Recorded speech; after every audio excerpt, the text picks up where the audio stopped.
Hi, this is Eric Hess with The Encrypted Economy. This week, we had Christine Parker, who is a partner at Reed Smith, on the podcast. She also recently testified, June 30th, before the House Financial Services Subcommittee on Oversight and Investigation in a hearing entitled America on Fire. Will the crypto frenzy lead to financial independence and early retirement or financial ruin? Well, quite the loaded question.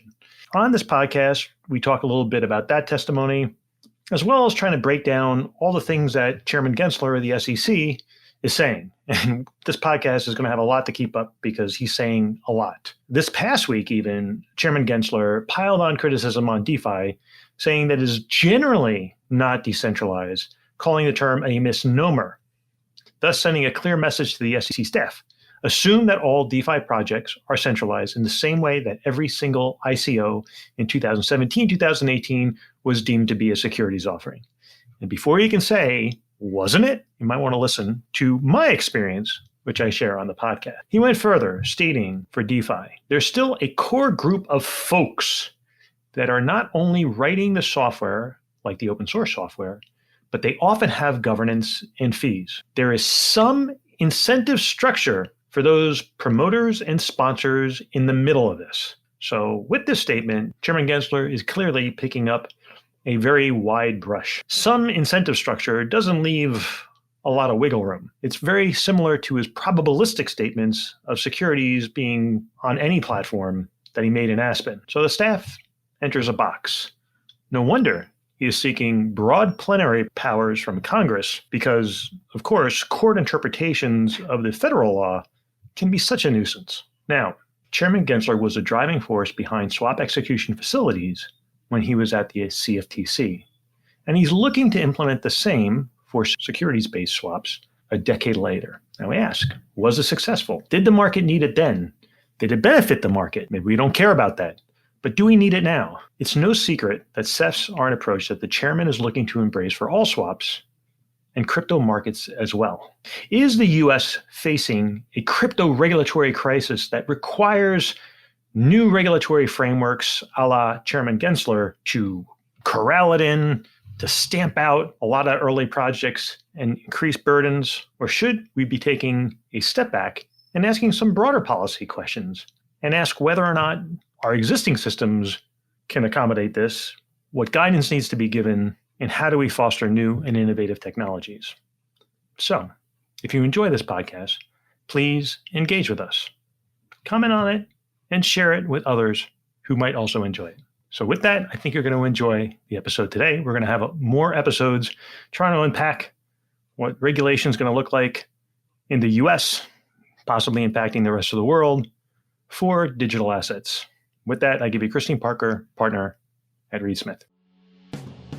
Welcome to The Encrypted Economy, a weekly podcast featuring discussions exploring the business, laws, regulation, security, and technologies relating to digital assets and data. I am Eric Hess, founder of Hess Legal Counsel. I've spent decades representing regulated exchanges, broker-dealers, investment advisors, and all manner of fintech companies for all things touching electronic trading with a focus on new and developing technologies. So this is Eric Hess with The Encrypted Economy, and today we are lucky to have Christine Parker, partner at Reed Smith, whose practice spans regulatory enforcement, transactional matters related to commodities, derivatives, and cryptocurrencies, including advice on relevant legislative and regulatory proposals. In fact, Christine was recently, before it gave testimony to the House Committee on Financial Services. That was, I guess it's last month. End of June. Yeah, end of June. Now it's just like, you got to go 2 months now. But recently, before the House Committee on Financial Services. So Christine, with that, welcome to The Encrypted Economy. Hey, thanks for having me. I'm excited to be here. So why don't you, I gave a little bit of background, but there's certainly more to your story. Do you want to kind of fill in a little bit of how you got into the space, your work on the Hill? Yeah, and how you got here? How I ended up here. So I worked for Chuck Schumer. I did 2 tours of duty, one before law school, one after law school as a legislative staffer. In the second round, I focused on energy, defense, and foreign policy. And in the summer of 2008, members of Congress were really kind of scratching their heads around the dramatic increase of crude oil and the impact on retail customers who want to buy gasoline for summer vacations, getting to work and the like. So that was the first time I got exposed to the commodity markets. And I remember sort of jostling with my coworker who was the banking staffer. I was like, oh, it's commodity markets. That's all you. It's not energy. And he's like, no, these are the energy markets. It's all you. Fast forward about 6 months, I joined Sullivan & Cromwell. And one of my first, I went to a practice group lunch. It was for the Commodities, Futures, and Derivatives group. And they were talking about legislative proposals that came out of that summer, the previous summer's spike in gasoline prices and crude oil markets. And, they were talking about the legislative proposal. And I said, oh, I know the gossip on that. I know, which members were supportive and why. And it's interesting. It's not bipartisan. And the lawyers of the group looked at me and they're like, fantastic. Great. So that's really how I got my start, was advising our clients at Sullivan & Cromwell on the legislative proposals that eventually made up Title VII of Dodd-Frank. A lot of them had big Washington shops that were focused on Dodd-Frank as a whole, but weren't focused on the particulars of Title VII, which focused on commodities and derivatives. So that's how I got my start, advising clients on Title VII and the implications for their activities in the commodities and derivatives markets. And then once it passed in 2010 and rolled over to the CFTC, I advised clients on the regulatory rulemakings that the CTC and some of the other regulators put out as a result of the passage of Dodd-Frank. So really focused a lot on trading and fintech and product characterization, a lot of like, is this a swap or is this not a swap? And then in about 2015, we had our first client that rolled up and said, oh, I've got this interesting new product I want to trade. It's called a Bitcoin.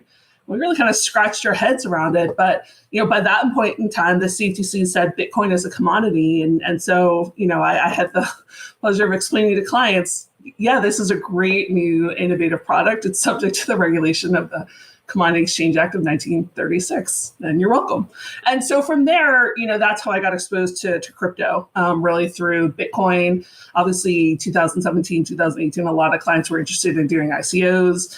So I learned about the Howey test, wasn't particularly active in that space, did a lot of advisory work and could never really get comfortable with the characterization of these products as likely not securities. And so just from there, I've been involved in advising clients on, CFTC regulated matters, SEC, obviously the state banking regulators, particularly New York DFS, the OCC. There's just, multiple levels of regulation, which makes it hard to navigate. But my job is really to just kind of give clients a roadmap forward in the space and try and help them launch their products in a way that's commercially viable, but sort of legally safe and sound. Right. And certainly the pathway for trading commodities through the CFTC for things like Bitcoin and futures is a little clearer than it is at the SEC, where you're basically still looking at the Howey test and the like, and then making guesses from there. And it's interesting, your experience with Senator Schumer.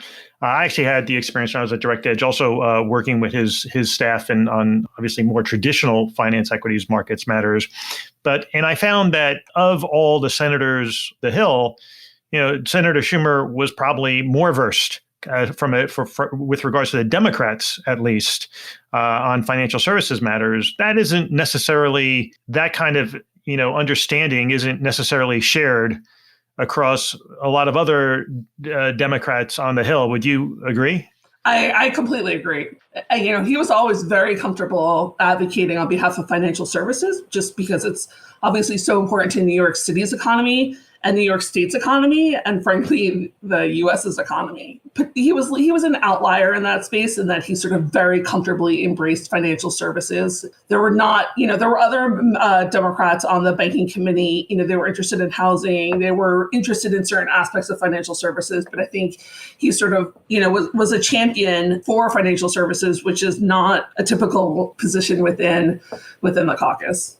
Right. And giving his understanding of it, and I'm asking you to speculate, what do you think his views are on, digital assets? Because it seems like in the infrastructure bill, you saw more Republican support for it. But the hope is that this doesn't become a partisan issue, because it's the future, and you don't want one party sort of claiming the future on party lines. It's within the digital asset space, there's a lot of different things, and it shouldn't be labeled one way or the other. So I guess what's your thoughts? And I know, Agreed. Listen, yeah. No, totally agreed. Totally agree. We don't want to get sort of lumped in with one side or the other, because I think there are aspects of digital assets that would resonate and appeal to both sides of the aisle. And so, we don't want, on one hand, I think we've got some great supporters and we want to maintain, their support. But I think on the other hand, we haven't done a great job reaching out to the other side of the aisle, particularly the Democrats, and sort of leaning into their concerns, trying to understand them and address them directly. And I think one thing to remember is that, the financial services firms have been, present before Congress for years and years and years, decades, and have really sort of built up relationships with offices and have taken the time to educate staffers and particularly and members.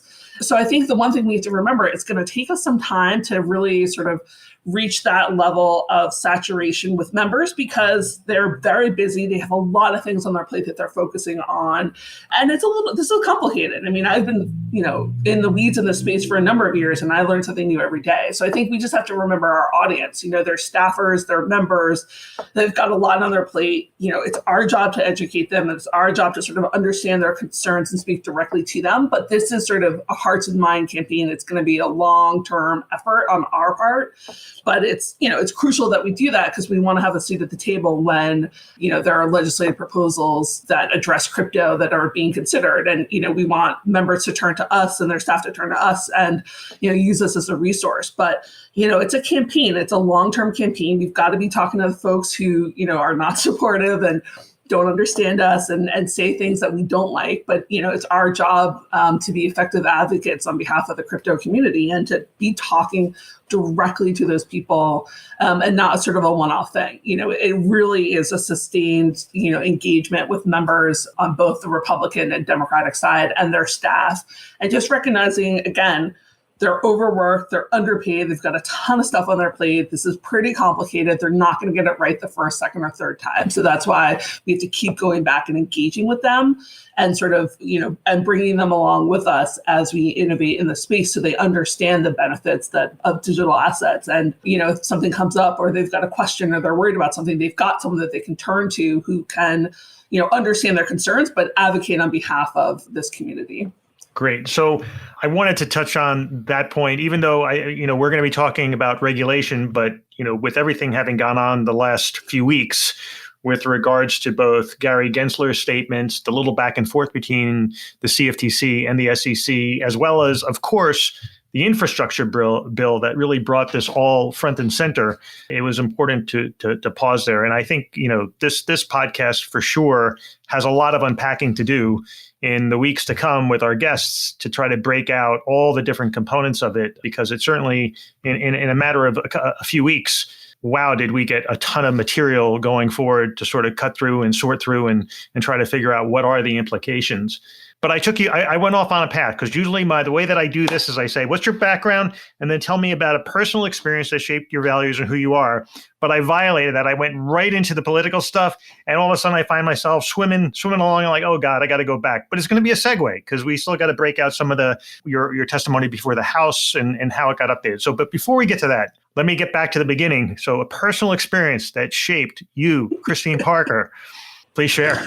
I'm digging the vault here. Terminator 2 is my favorite movie. And nobody would expect that, but I love Terminator 2. That's my favorite movie. It was a great movie. I actually wrote my college application essay about Terminator 2. Why it was my favorite movie.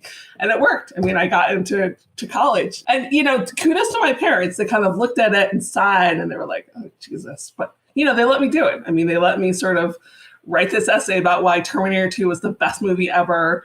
And I think I even had this allegory about like how or why I wanted to be like a Terminator when I grew up, but it worked. But I mean, I saw this in 7th grade and it really stuck with me. So, I mean, I'm not just saying like, oh, I really liked it. Like it really resonated with me. So that's a personal quirk of mine. I haven't shared with a lot of people in my sort of grown-up professional space, but my friends from school remember. So are you still striving to achieve a Terminator 2-like status? No, I'm totally giving up. I've got 3 kids and a husband. I'm just, trying to survive day to day. Do you find yourself ever on the street against your traffic accident? You want to say "F you, a-hole"? Is that for sure? come in? I mean, I live in comes Brooklyn, so there is a little bit of that. Okay.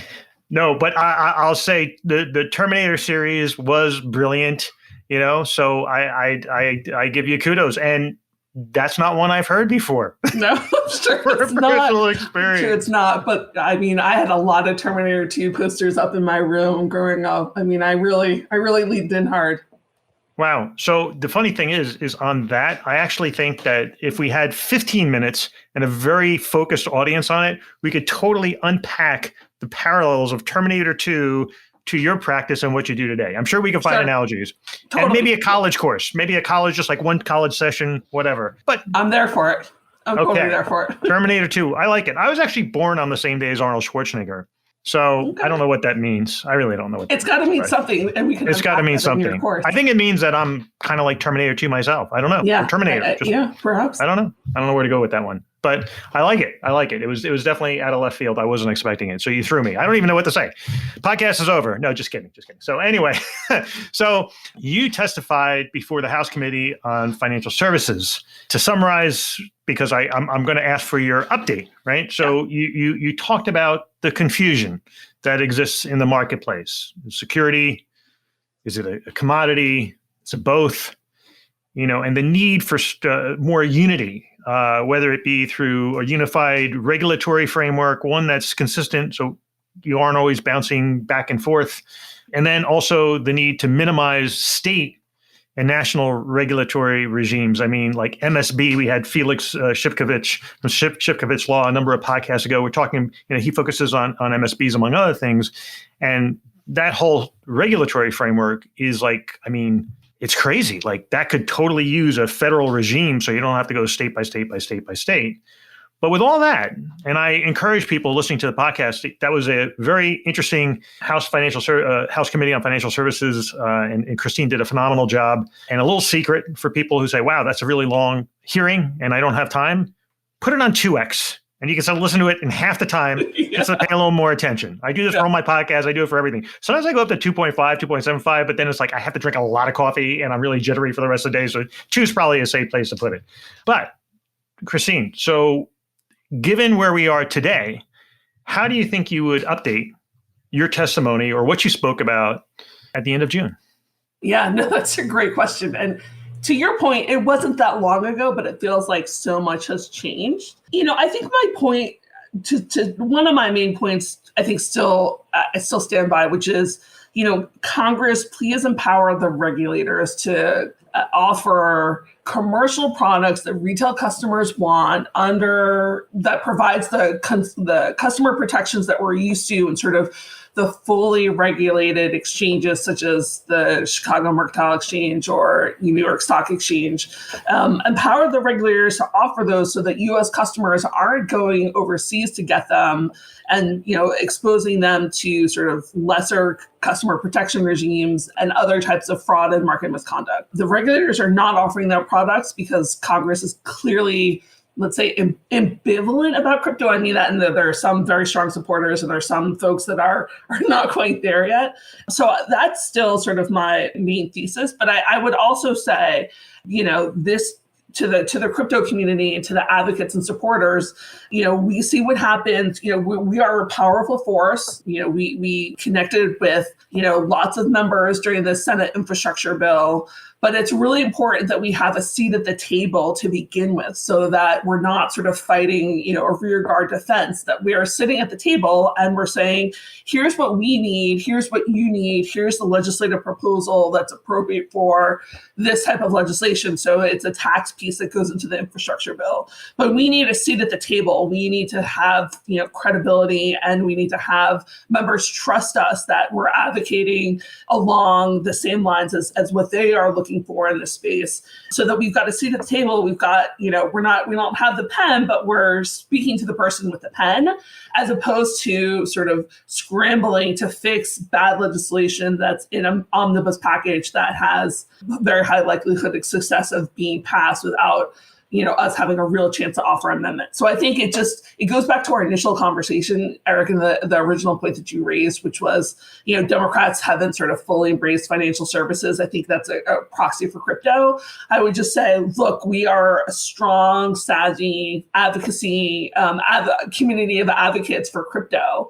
Let's turn on the charm and get to work in Congress and reach out to members, particularly those that are not supporters of crypto and those that are worried about crypto, and really kind of lean in there and engage with them and sort of bring them along the sort of crypto journey. And they're not all going to turn into, crypto advocates overnight, but at least we will create relationships with their staff and with the members. And when they have questions, they'll come to us. And when they're contemplating legislation, they'll come to us and they'll say, what should we do? Here's what we're trying to achieve. How does this work? How do these definitions work in reality, as opposed to sort of fighting those issues after the fact? So I would just sort of lean on that point more. Now is the perfect time to start engaging with House members. They're going to take up the infrastructure bill. What do the crypto provisions look like in the House infrastructure bill? Who are the members? Who are the committees that are going to be shepherding that legislation? Let's figure that out. Let's start talking to their staff. And, the trade associations have done a very good job, but, we need to bolster them, support them, and to work, sort of leverage all of, the members of this community who are crypto advocates that can also, be speaking to staff and developing credible relations with staff. I've heard anecdotally that even within the last month, the regulators, and maybe even isn't the right word, maybe it's particularly in the last month, that regulators, the staff members, following Gensler's comments, following, what appears to be sort of a more enforcement-focused regime, that staff members are struggling. That despite, Gensler is saying, or Chairman Gensler, I should say, is saying, you have to come into our rubric. You have to come into our framework. And it's not one of accommodating. It's saying that, come in. And so I've heard that in efforts to get no action clarity or even preliminary discussions are met with effectively what would appear to be like a deer in headlights approach. Wait, there's no rush. There's no urgency. There's a desire to please let this decision pass me by. I'm not going to give you anything because I don't feel empowered to do anything. And I guess that sort of aligns with what you're saying. But even on a specific by specific no action approach, and a no action letter is saying, hey, I think this fits the definition of the statutes for the listeners. And I want basically a ruling very specifically to this. And you would think that if it's properly framed, that a no action letter shouldn't be a cumbersome process. But from what I hear, it is anything but. No, that's a perfect example, I think, of what I'm talking about, because it's not even, I'm begging for the regulators to sort of move forward with products. And your point, I think, is very well taken, that the staff don't even feel empowered to author no action letters, which, to your point, if it's well reasoned and well thought out and narrow, that should be, I don't want to say a no-brainer, but that should certainly be, a path forward in the interim while we're waiting for more regulatory clarity.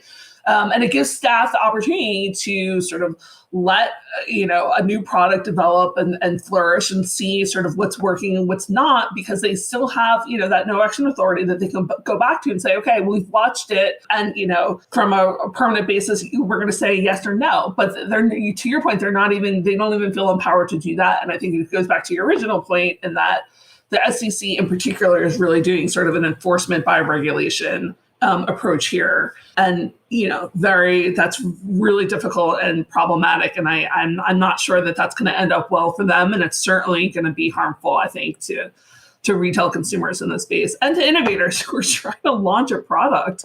Absolutely no clarity as to, what is actually security in this space. The enforcement orders don't clarify. They don't say, in this particular offering, what's the security for these reasons. They're pretty generic and they're not helpful in creating a path forward. I frankly think that's intentional because, again, I think the regulators are looking over their shoulder at what Congress is signaling to them. And when you have Senator Warren, her views in this space are very clear. I don't see a savvy regulator is going to take cues from her, absent any other senator sort of speaking out forcefully in support of crypto that have sort of her stature in the space. So we're in kind of a tough spot right now. Right. And then it doesn't get assisted by Poloniex.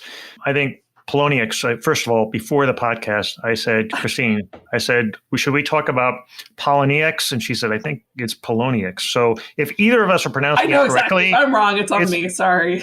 No. If either of us, it's like we've only read it. So if somebody wants to send us the proper pronunciation of Poloniex or Poloniex, but in any event, the recent order by the SEC, or the settlement, I should say, with Poloniex goes back to a period where they were offering crypto assets on their platform between 2017 and 2019. Hester Peirce even noted in her dissent that this was a period where there was a lack of regulatory clarity. So some of the way that the action was pursued and settled is curious, because the uncertainty was certainly understandable. It was not as if so, and there were efforts to try to grapple with this. And what's also interesting about the settlement, and I just want to get your reaction, of course, is that Chairman Gensler, in his recent speech the Aspen speech, I should say, said, well, if you've got 50 to 100 crypto assets on your platform, the chances are, I'm a statistics guy, I'm not going to make fun, because then I'm going to get in trouble later on. People are like, you're the guy.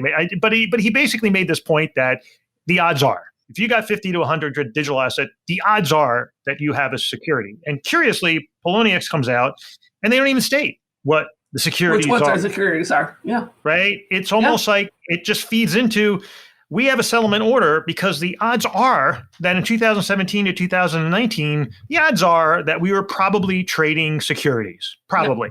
Yep. So we accept it. And I'm sure there's more to it, but that's the settlement. That's the message. The odds are that we were doing this. And it's not really important what it was that we were doing, but the odds are that we were doing it. So thus we're making this settlement and trying to move on. What are your thoughts on that? Yeah, no, it's so problematic. Look, from Poloniex' perspective, I absolutely get that they just want the settlement. They want a chance to move forward, with a clean slate. If they want to be sort of an ongoing business, I absolutely understand, that the pressure, the need to settle with the SEC. But, from, a broader sort of market perspective, it would have been great if they could have challenged the SEC in court and said, okay, let's get into the details here. Which exactly of our offerings was the security, and how do you determine that? And does that rationale make sense? Is it reasonable? And 50-50 hindsight may lead the SEC to believe that their case is stronger than it actually was. But for the industry, it would have been really helpful if, someone could challenge that and say, okay, let's put some meat on these bones. But, that's all we've seen really, is sort of this sort of generic, you were offering securities and, you weren't sort of duly registered to do so, blah, blah, blah. And that again, I think goes along this line of regulators who are, wary of, frankly, providing any guidance or sort of path forward in the space, while leaders in Congress are not supportive of crypto. And so, we see this on the regulatory side. We see this with the staff and dealing with no actions. We see this with the lack of commercial offerings. And we absolutely see this on the enforcement side. And, it's interesting, Poloniex, they were sort of dabbling over on the CTC side earlier, a few years before, trying to figure out, okay, is what I'm offering sort of subject to the CTC's regulation? Because it's just not clear. So, I think it's just unfortunate all around. They got caught in this trap. They had, under Chairman Gensler's formulas, they had more than 50 offerings, so therefore one of them is going to be security, so they're caught. But absent of showing what that security is and why, I think it's very problematic. Right. And I'll say even back in 2017, 2018, I was associated with an ICO. And when I got involved, I actually stripped it I basically said, we got on board and we said, we are going to create a prepaid calling card. It's not going to be a security under any circumstance. We're going to call it an ICO, but it is not going to meet the definition. Nevertheless, we attracted the attention of enforcement. Nevertheless, it was a very difficult back and forth. Oh, it's terrible. And, terrible.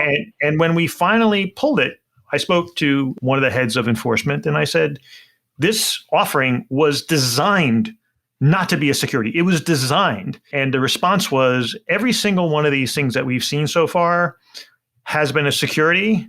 And to insert, the probabilities are, is not the word to use, but the odds are that this was too. Yeah. And so we got regulated based on, or the troubles that we encountered was based on the odds are approach versus the fact that what it stood for. I mean, it was designed. Anybody could have said, well, you know what? If you just did this, it wouldn't be a security, a prepaid calling card with no appreciation potential. Yeah. No, I mean, look, I made the point that members of the staff of Congress, they're overworked and underpaid, but you would expect the staff as regulators to have a little more bandwidth to kind of do the hard work and be thoughtful about what they're looking at and not just see everything as a nail. I mean, they're supposed to be sort of much savvier than that approach. But frankly, I mean, it came down from Chairman Clayton. That was, again, that was sort of came right from the top. And if you're a staff, what's a long-term benefit to you of, going against what your chairman is saying? 100%. So with that, we're going to start, oftentimes in this podcast, we go horizontal and then we go a bit vertical. And with that, we're going to go back to the ABA speech and Chairman Gensler's discussion regarding securities-based swap execution facilities. Now, for a lot of participants, they're going to be like, this one's sort of a new animal. Like I get a registered stock exchange. Maybe you get a regulated alternative trading system in the equities markets, but the CEFs, they're a Dodd-Frank creation. Maybe I'll flip this one to you. What did Chairman Gensler say about CEFs? And maybe we start off with what's a swap and what is a CEF?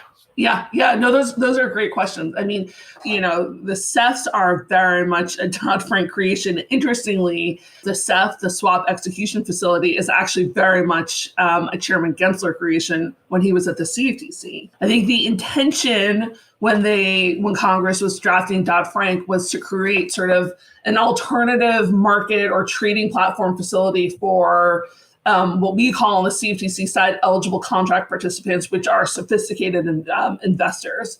And the idea was to create sort of an exchange light that had sort of fewer regulatory requirements and was really designed for sophisticated traders. So no retail customers. And so the CEF, the swap execution facility, was intended to be, that type of exchange light trading platform. In reality, the regulatory, after Chairman Gensler was finished with the definition of CEF, the regulatory obligations are largely the same as those as a fully regulated CFTC exchange designated contract market. So lots of regulatory and compliance obligations associated with the CEF. Not sure that that's what Congress intended, but that's where we are today. Designed only for non-retail customers. On the CFTC side, one of the big benefits is that you can do bilateral settlement. So you don't have to have the contracts cleared through a central clearing counterparty or a clearinghouse. So you can allow bilateral settlement, which creates more opportunities for trading relatively illiquid products. So the idea, when they were drafting Dodd-Frank, Title VII, is that everything that happened on the swap side, the CTC side, would happen on the security-based swap side, the SEC side. So a security-based swap execution facility is going to be essentially the same thing, a trading platform for security-based swaps that is designed for institutional customers and not retail customers. And, you don't need the sort of central clearing that you have with, an exchange, because it's designed for really sort of just non-retail customers, sort of sophisticated traders that are looking for price transparency. So, that's what we have on the CFTC side. Right now, it's really just for interest rate swaps and broad-based indices on CDSs. So there's not a ton of trading on CEFs other than like what's required right now by regulation. So they're not this sort of like flourishing marketplace for price discovery for all different types of swaps. I mean, it's absolutely, there are CEFs that are offering trading in Bitcoin products, but it's not the sort of, you don't have the liquidity and volume and trading that you have on the spot exchanges for crypto. So presumably in Chairman Gensler's mind, the security-based swap platforms are places where you can go to trade, crypto for product under tokens that have single name security underliers. And that's where you would go to trade those products. There are a couple issues with that. One, they're not available to retail customers. Second, there's not a huge amount of trading volume or liquidity. Third, no one's ever actually set one of these up. And fourth, it's not clear that you could buy a single name security token with Bitcoin on a security-based swap exchange. So, the market is totally bifurcated. It's unclear, so I think that's a big challenge in the space, but he did throw that out there in his speech before the ABA. Well, and it seems like he's certainly embracing the swaps, security swap space. It's in his mandate. I mean, he now has authority over the SEC and the security-based swap execution facility. So that's totally, par for course that he would embrace these as an opportunity to further regulate the crypto market. Right. And he today, basically an MOU, a memorandum of understanding, was announced with European regulators with regards to the regulation of swap space dealers and participants. Was it the single statutory, was it the SSM?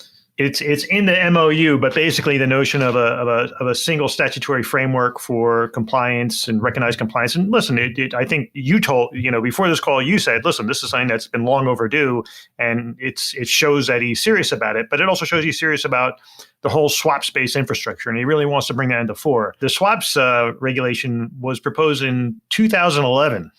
It's 2021. Now it's 2021, 10 years later by the SEC, not the CFTC. CFTC's had it because he was there, but 10 years he's dusting it off and saying, let's take it off the shelf. A note in his, I think it was his ABA speech, he said something, it was a sort of an off to the side comment when he was talking about credit default swaps, which is where they implemented the SEFs. And he said the market was about, 68 billion is what he said. Is that correct? I looked at those numbers. Something like that. 63 trillion.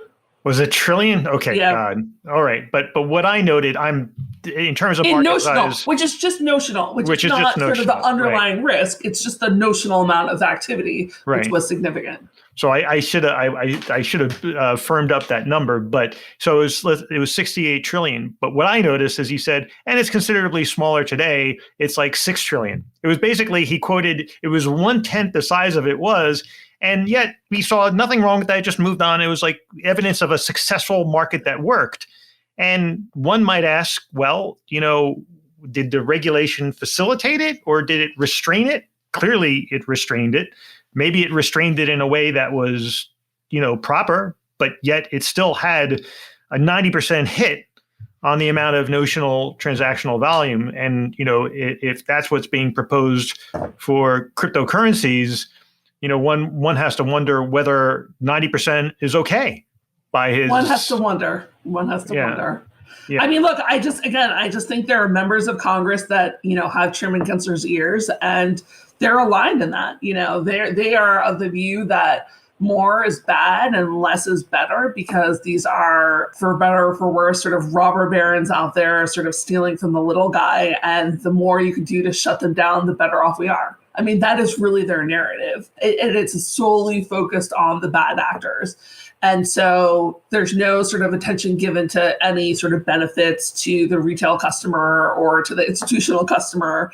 The focus is solely on the bad actors. And so that's what leads to these types of problematic outcomes, where you've got these sort of broad-based enforcement orders. You've got staff that won't issue a no action letter. You've got staff that will, basically not allow you to, certify products that are within their authority that are perfectly reasonable, in relation to the core principles. You've got the sort of the loudest voices in this space are focusing just on the bad outcomes and the potential bad outcomes. And so that sets up all the oxygen in to talk about, hey, look, we want to offer these products. Here's how we want to do it. We're thoughtful, we're reasonable. Like, we've got a prepaid card it's not a security. Just listen, just let's all just sort of sit down and talk rationally like adults. Like, there's just no space for that right now because you have people that are sort of focusing on, again, bad actors at the expense of literally everything else that these products have to offer. Right. And certainly for one other thing that the encrypted economy has to sort of unpack is, he did make reference to additional plenary authority, Chairman Gensler. The question is, without specifying what that was, but if it is to summarily determine what is and isn't a security, provide more insulation from judicial, bringing it before the court system, that's obviously problematic on a number of fronts, because then it doesn't have, it's a singular pathway for determining it, and the chances of getting it wrong just go up immeasurably. And these things, we're talking about, a very innovative asset class that is going to be with us here, to stay, assuming that I think it's going to be here with irrespective. And how we deal with it is going to determine whether or not we have a piece of that marketplace or not, or whether it just moves offshore and succeeds elsewhere. I mean, I think the regulators and members of Congress, I think, don't understand quite how easy it is to access these markets offshore. And so the focus in the U.S. of the bad actor, as opposed to, how do we make this product safe and commercially attractive to U.S. investors, it just harms the U.S. investors because it drives them, offshore. It's not hard to access a website with a VPN. And so, the focus on bad actors, I think, is problematic. And I also I think, we've got to be, Chairman Gensler is out there like making a lot of pronouncements, saying a lot of things. And I think it goes back to sort of our initial point of our conversation when we're talking about sort of the regulatory framework here. It's a little complicated because unlike other economies, we've got two market regulators on the security side and the derivative side. And I think when people hear Chairman Gensler speak, they are, it sounds like he is sort of the sole regulator.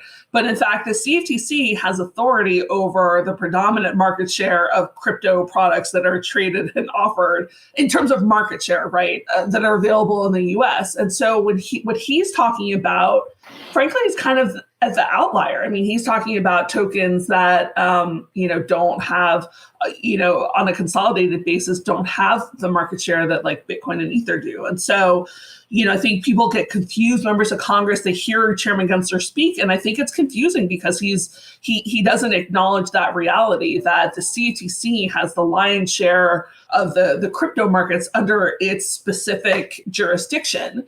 So I think that's also confusing to members of staff who are listening to him talk, and they're like, oh, well, it sounds like the easy thing to do is give the SEC just sort of broader authority, starting with determining what's a security and what's not. And, that's, to your point, having the SEC have that sort of sole authority, I think is going to be problematic, whether they take a narrow or broad approach, because you still have the bulk of the market under the CFTC's jurisdiction. And despite what we've heard, I can't imagine that those committees are going to approve legislation that gives authority back to the SEC over Bitcoin and Ether. And it doesn't make sense for a number of reasons. But again, I think it is confusing when you hear Chairman Gensler speak, because you're like, oh, he's the cop on the beat. The SEC has authority over digital assets. And that's really not the case. I mean, frankly, they probably have less experience actually regulating digital assets than the OCC, the CFTC, the New York Department of Financial Services, Wyoming. I mean, they're just in enforcement mode. They haven't actually even regulated these assets. So, I do think there's a lot of confusion when you hear him speak, but when you remember that he's really speaking to, an audience of one or maybe two people, it makes sense. But, I think it's not necessarily helpful for sort of the average listener trying to get up to speed. And they don't truly regulate it. They just prevent it. No, right. I mean, they literally do not have experience regulating these assets. Again, right. I think in my mind, the New York Department of Financial Services has, the team of lawyers who are sort of the best regulators in the space because they've been doing this the longest, and are regulating a wide variety of market participants, and they've been doing this for 5 or 6 years, which is a lifetime in this space. The CFTC is also actively regulating, and not just by enforcement, but actively regulating these products. The SEC is not doing that. So it goes back to sort of this narrative. The focus here has to be on, preventing the bad actor. And that's what the SEC is doing. And that's, a part of the story. It's definitely not the whole story. So, and now if you're a Coinbase or a Kraken, a exchange trading the 50 to 100 digital assets or more that Chairman Gensler refers to, it seems pretty clear that he's suggesting a few different registrations, more than just even one. Listen, as an exchange, I was a general counsel of an exchange. We had a routing broker dealer. We had an exchange. We actually had two exchanges that were regulated twice over. There's overlap. It's not like you're doing something completely different. But still, like a Kraken or a Coinbase, presumably would have to register as a securities exchange for the securities that are probabilistically on their marketplace. Then they might have to register as a SEF if they permitted if they do kind of like the perpetuals with a single name security underlier with, the perpetual products, which, it's not clear if they're a future, which I don't know, that would be in the security space, or a swap. But yeah, there are definitely sort of popular products out there that likely would be a security-based swap. Again, I don't know, you can't buy them with Bitcoin and ETH. It just, the bifurcation just doesn't make sense, but it's a challenging space. But yeah, there's potential that they'd have to be regulated as a security-based swap execution facility. Right. So, but that being said, if I'm Kraken and Coinbase, I've got my team of lawyers, I've got some capital, I think it's not a fight, but I think it's worth sort of drawing a line in the sand and saying, we're interested in working with you, SEC, to better understand what a security is, but you can't just come in and say, you've got 125 tokens, and so therefore, at least one of them is a security, and we're going to come and shut you down, or, make you delist something without sort of some due process, frankly. So I'm not Kraken or Coinbase, but if I were them, I would want to hope that they're not going to go down without a fight, because if the SEC finds that there's one, does that mean that they have to delist? What if the SEC takes the same approach? It doesn't say, okay, these 5 tokens we think are securities. They just say, you're offering securities and you've got to register with us or shut down. Registering with the SEC, I think, frankly, would kill the liquidity in these markets. And so, my hope is that they sort of draw a line in the sand and they say, tell us which one is a security and we'll delist it, but we're not going to take the blanket approach that we have to just wholesale register with the SEC because you think we're probably offering some securities. Right. But that approach would also eliminate a lot of stable coins that are used to purchase, since by its definition, they're either funds or they're securities-based offerings as well. So that's where it gets difficult if you even start to, you can do it all with USD on Kraken and Coinbase. So I guess that's what it sort of pushes it to. So what happens to the SEF, now, like the swap dealers, the whole regulatory regime for securities-based swap is an area that Chairman Gensler seems very focused on. What do you predict happens in terms of the participants in the marketplace and the impact on the crypto markets? Yeah. No, that's a great question. As you pointed out, the SEC's security-based swap regime has sort of languished since Dodd-Frank passed. 10 years. They're finally getting around to registering dealers, which starts this fall. Chairman Gensler said he expects like 40 to 50 entities to register as dealers. I think that seems like a high number to me. I could be wrong. I think it would be more like 20 or 30, just because a number of participants in the space have already registered as a swap dealer, and there's not sort of there's not like you're building a whole new regime to become a security-based swap dealer. And for a lot of them, the headache just may not be worth it. So they just may sort of shift that business in a way such they don't have to register. But, they're going to start registering as dealers. And someone may come along and set up a security-based swap execution facility. I don't see in the short term anyone, look, I don't know. I mean, it would be really interesting to see if somebody does it for crypto underliers, but I think the real challenge is going to be, is there enough interest to set up a whole trading platform for security-based swap digital asset products, ex Bitcoin and Ether? Is there enough interest in that space to have that kind of market where you can't have Bitcoin?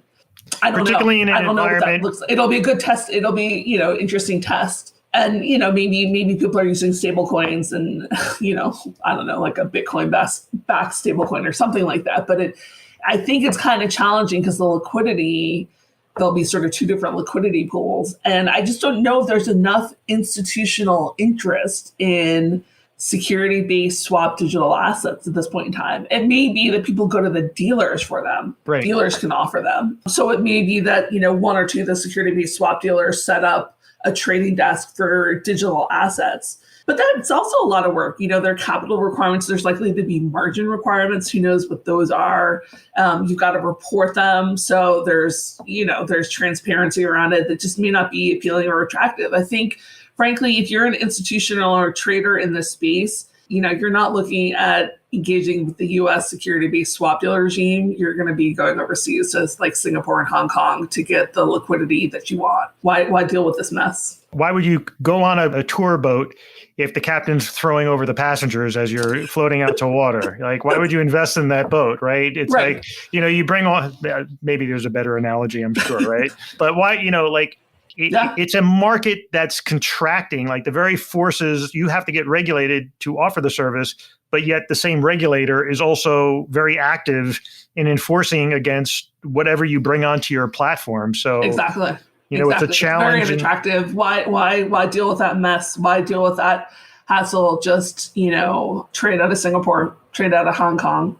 Why deal with that? Probably leaky. You're not supposed to be a U.S. person, but yeah. Yeah. Probably a leaky bucket would have been a better analogy, right? Every time punching holes and leaking. You know what? These analogies aren't working. This may or may not stay in the podcast. If it stays in, just for comedic effect. But I like it though. I mean, it's like you're taking a jungle cruise and you pay all this money to get on the boat, and then the rock is just kind of throwing you out to the crocodiles left and right, and you're kind of like, that's not what I signed up for. I signed up to be on the jungle cruise. I paid good money to be here. Why are you throwing, the fun people off the boat? Yeah, that's a really bad ad campaign. The people who come out of our cruise love it. Right. If you make it, but anyway. No, it's a tough place to be. And again, I think we have this reality where the regulators are sort of looking over their shoulders, and there are a couple of loud voices coming out of them from Congress, and these are the voices that they listen to, right? They are their constituent. So these are the voices that matter to them because they've got to go before them, on an, annual basis or quarterly basis or whenever they're called up to Congress to testify before Congress. And, who wants to spend their time explaining, justifying why they offered a product that somebody, a member of Congress just clearly doesn't understand what it does, but they think it's bad. Why waste your political capital on that? And so it touches on another point, which is what would fall to a security-based swap dealer versus what would fall to a CFTC-regulated swap dealer. If I want to be a swap dealer, particularly with regard to crypto, probably a hell of a lot smarter for me to do it underneath the CFTC regime. And it's probably going to be hard to make the case that Ethereum isn't a commodity at this point. I mean, it's sort of established. I don't know if, maybe Chairman Gensler would like to grab that too if he's chairman of both. Oh my God. I mean, would like to. I'm sure he's thought of that. Game match, right? Yeah. That's a hard one to undo. That's a hard one to undo. I don't see that happening. But yeah, to your point. And if he did, it'd be a little bit of the Icarus syndrome, right? Because in order to grab that, it'd be flying a little too close to the sun, I think. But, moving aside from Bitcoin and ETH, now the question becomes, with the new Chairman Gensler focus on regulating the space in a writ large, expansive way, like how the classification of a digital asset as a commodity Is that going to get much more complicated now than it was before? Could it get more complicated? I mean, it's basically, I agree.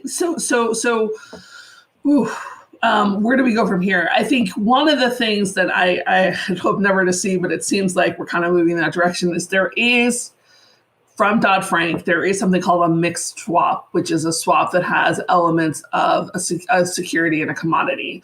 So that is what, if you've got a single name security underlier, and it's also referenced to, Bitcoin or ETH, that's a mixed swap.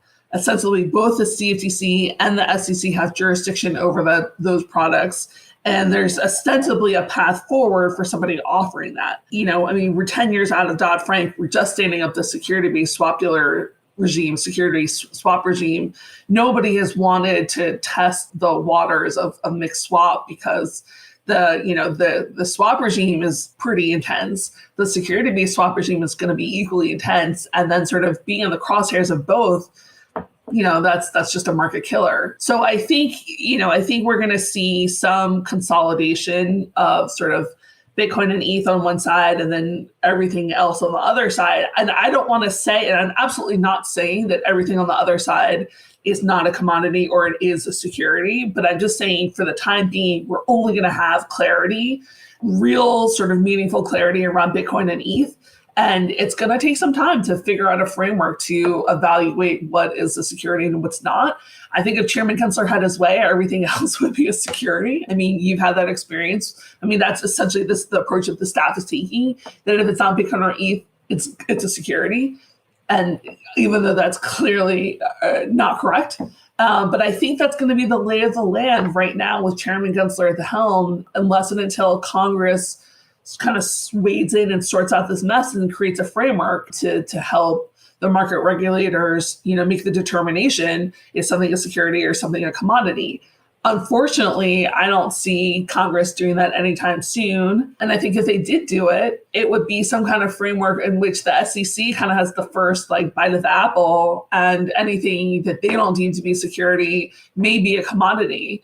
But, that's kind of where we are now. And so that would just be enshrining the sort of the mess that we're in right now, where the SEC sees everything as a security and, can't really take, doesn't have another way to approach this space, because it's power grab. So that's tough. Those are tough sort of issues to unpack and to wade through, and sort of what's a solution here.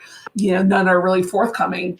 Because again, we go back to this sort of bifurcation in Congress between the CFTC and the SEC. They've got differing power bases. So it's, the path forward in the short term, I think, is going to be challenging if you are not sort of squarely dealing with something that's Bitcoin ETH.